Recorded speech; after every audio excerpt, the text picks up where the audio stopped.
আজকের গল্পের টপিক সত্যজিৎ রায়ের লেখা টেলিফোন। গল্প পাঠকে এবং গণপতি সোমের চরিত্রে আমি শঙ্খ এবং বীরেশবাবুর চরিত্রে সূর্য।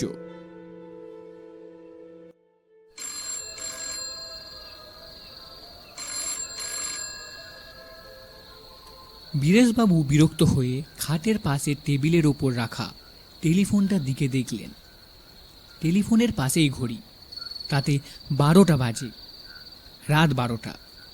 বীরেশবাবু সবে হাতের বইটা বন্ধ করে ঘরের বাতিটা নেভাতে যাচ্ছিলেন। এদিকে টেলিফোনটা বেজেই চলেছে। বীরেশবাবু রিসিভারটা তুলে নিলেন। হ্যালো, 465176। ইয়েস। বীরেশবাবু আছেন? বীরেশ চন্দ্র নিয়োগী। কথা বলছি। ও নমস্কার। নমস্কার। এত রাত্রে ফোন করছি বলে কিছু মনে করবেন না। সে ঠিক আছে, কি ব্যাপার? আপনার সঙ্গে কয়েকটা কথা ছিল। আপনি কে বলছেন জানতে পারি কি? আমার নাম গণপতি সোম। বীরেশবাবুর বিরক্তটা মাথা নাড়া দিয়ে উঠল। বললেন, কিন্তু এখন তো কথা বলার সময় হবে না, আমি তো শুতে যাচ্ছিলাম। আর তাছাড়া আপনাকে তো আমি চিনিও না। আমি কিন্তু আপনাকে চিনি। আপনার পেশা ডাক্তারি। 3 মাস হলো এই বাড়িতে এসেছেন। আগের বাড়িটা আগুন লেগে প্রচুর ক্ষতি হয়, তাই আপনাকে এখানে উঠে আসতে হয়। আপনার স্ত্রী গত হয়েছেন আজ 11 বছর হলো। আপনার বয়স 55। আপনার একটি ছেলে আছে, ইঞ্জিনিয়ার। সে ভোপালে থাকে। কেমন, ঠিক বলিনি? বীরেশবাবু বিস্মিত হয়ে বললেন, আপনি এত কথা জানলেন কি করে? ধরে নিন এটা আমার বিশেষ ক্ষমতা। এখন বলুন, আপনি আমার কথাগুলো শুনতে চান কি? বেশি সময় লাগবে না তো? না, অবশ্যই। কথার পর যদি কথোপকথন চলে তাহলে কিছুটা সময় লাগতে পারে। ঠিক আছে, বলুন। আজ থেকে 7 বছর আগের কথা বলছি। আপনি সে সময় মুক্তারামপুর স্ট্রিটে থাকতেন, তাই নয় কি? ঠিকই বলেছেন। আপনার ছেলের নাম অরূপ। হ্যাঁ। সে তখন সিটি কলেজে পড়তো। হ্যাঁ। এটা আপনি জানেন কিনা দেখুন। আপনার ছেলের একটা বন্ধু ছিল, নাম শ্রীপতি। তা হতে পারে। ছেলের বন্ধুদের খবর আমি সব সময় রাখতাম না। এই শ্রীপতি ছিল আমার মেজ ছেলে। খুব ভালো স্বভাবের ছিল, যেমন পড়াশোনায় তেমনই স্বভাব চরিত্রে। তার বন্ধুদের মধ্যে সবচেয়ে অন্তরঙ্গ ছিল আপনার ছেলে অরূপ। কিন্তু দুর্ভাগ্যক্রমে আমার ছেলে কুসঙ্গে পড়ে। তার ফলে ক্রমে তার মধ্যে অনেক বদ অভ্যাস দেখা দেয়। অরূপ অনেক চেষ্টা করেছিল তাকে বুঝিয়ে বলে এই কুসঙ্গ ত্যাগ করতে, কিন্তু তাতে সে সফল হয়নি। অথচ শ্রীপতির ওপর থেকে অরূপের টান যায়নি। অরূপ বদ্ধপরিকর ছিল যে শ্রীপতিকে আবার সৎপথে ফিরিয়ে আনবে, কিন্তু তার চেষ্টা বৃথা হয়। এসব কি আপনার জানা?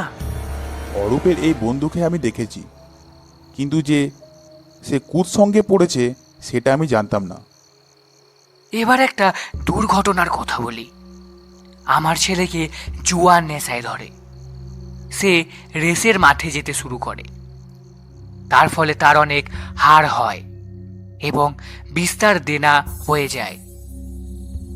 তখন সে অরূপের কাছে হাত পাতে, বলে তাকে উদ্ধার না করলে আত্মহত্যা ছাড়া তার আর গতি নেই। অরূপ তাকে সাহায্য করে কিভাবে সেটা কি আপনি জানেন? এখন বুঝতে পারছি। কি বুঝছেন? আমার বাড়ির সিন্ধুকে একটা অতি মূল্যবান জিনিস ছিল। এটা আমার ঠাকুরদার সম্পত্তি। একটা হীরের আংটি। হ্যাঁ, আপনার ঠাকুরদা ছিলেন চণ্ডীপুর স্টেটের রাজার গৃহ চিকিৎসক। রাজাকে একবার দুরারোগ্য ব্যাধির হাত থেকে বাঁচিয়েছিলেন বলে রাজা খুশি হয়ে তাকে এই আংটিটি দেন। কি ঠিক বলিনি? ঠিকই বলেছেন। এই আংটিটি সিন্দুক থেকে বের করে আপনার ছেলে আমার ছেলেকে দিয়ে দেয়। আশ্চর্য ব্যাপার, আমরা এই আংটিটি অন্তর্ধান রহস্যর কোনো কিনারা করতে পারিনি, এমনকি পুলিশও পারেনি। পারবেন কি করে? আপনার ছেলে এত ভালো, তাকে আপনারা সন্দেহ করবেন কি করে? হ্যাঁ, তা তো বটেই। সেই আংটিটি আমার ছেলে নিজের কাছেই রেখে দেয়। আংটিটি তার এত ভালো লাগে যে সেটা সে হাতছাড়া করতে চায় না। শেষটায় আমি আমার ছেলের এমন অবস্থা দেখে মহাজনের কাছ থেকে টাকা ধার নিই, তারপর তার দেনা শোধের ব্যবস্থা করি। সেই আংটিটি কি এখনো আপনার ছেলের কাছেই আছে? হ্যাঁ, কিন্তু সেটা আপনাকে সে ফেরত দিতে চায়। তার আংটিটির শখ মিটে গিয়েছে। আংটিটি ফেরত দিয়ে সে কলঙ্কের হাত থেকে রেহাই পেতে চায়। তাছাড়া আপনার ছেলের মনেও একটি গ্লানি রয়েছে, সেটাও দূর করা দরকার। আপনার ছেলে কি আমার সঙ্গে দেখা করতে চায়? হ্যাঁ, এবং এখনই সে রওনা হয়ে গিয়েছে। এতক্ষণে সে প্রায় আপনার বাড়ি পৌঁছে যাবে। তার নাম যেন কি বললেন? শ্রীপতি। আর আপনার নাম গণপতি? হ্যাঁ। আপনাদের নাম কি সম্প্রতি খবরের কাগজে বেরিয়েছে? তা বেরিয়েছে। দাঁড়ান, আমায় মনে করতে দিন। করুন করুন, সময় নিন। বীরেশবাবু একটু ভাবতেই মনে পড়ল। তিনি বললেন, হ্যাঁ, মনে পড়েছে, কালকের কাগজে বেরিয়েছে আপনাদের নাম। ব্যারাকপুর ট্র্যাক রোডে একটা গাড়ি আর লরির সংঘর্ষের ফলে গাড়ি 3 জন যাত্রী তৎক্ষণাৎ মারা যান। তার মধ্যে একজন গাড়ি চালক আর 2 জন বাপ ও ছেলে। নাম গণপতি সোম আর শ্রীপতি সোম। আপনি ঠিকই বলছেন, আমি সেই গণপতি সোম। আপনি তার মানে? তার মানে আপনি যা ভাবছেন তাই। কিন্তু এ যে অসম্ভব। কেন অসম্ভব হবে? দেখুন তো, আপনি কোনো শব্দ শুনতে পাচ্ছেন কিনা? হ্যাঁ, শব্দ শুনতে পাচ্ছি। কিসের শব্দ বলুন তো? কে যেন আমার নিচে দরজায় টোকা মারছে। নিস্তব্ধ রাত্রে বীরেশবাবু স্পষ্ট শুনতে পারলেন সেই শব্দটি। তারপরে টেলিফোনে শুনলেন, দরজাটা খুলে দিন, আমার ছেলে অপেক্ষা করছে আপনার। না, আমি দরজা খুলব না। বীরেশবাবু বুঝলেন তার গলা শুকিয়ে এসেছে। তার ডান হাতে রিসিভারটা কাঁপছে। আবার টেলিফোনের কথা, দরজা না খুললেও সে ঢুকতে পারবে, সে ক্ষমতা তার আছে। এবার শুনুন তো, কোনো আওয়াজ পাচ্ছেন কিনা? সিঁড়ি দিয়ে উঠে আসছে পায়ের শব্দ।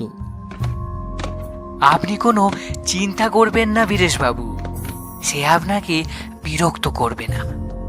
শুধু আপনার পাশের ঘরে গিয়ে টেবিলের ওপর রেখে আসবে আংটিটা।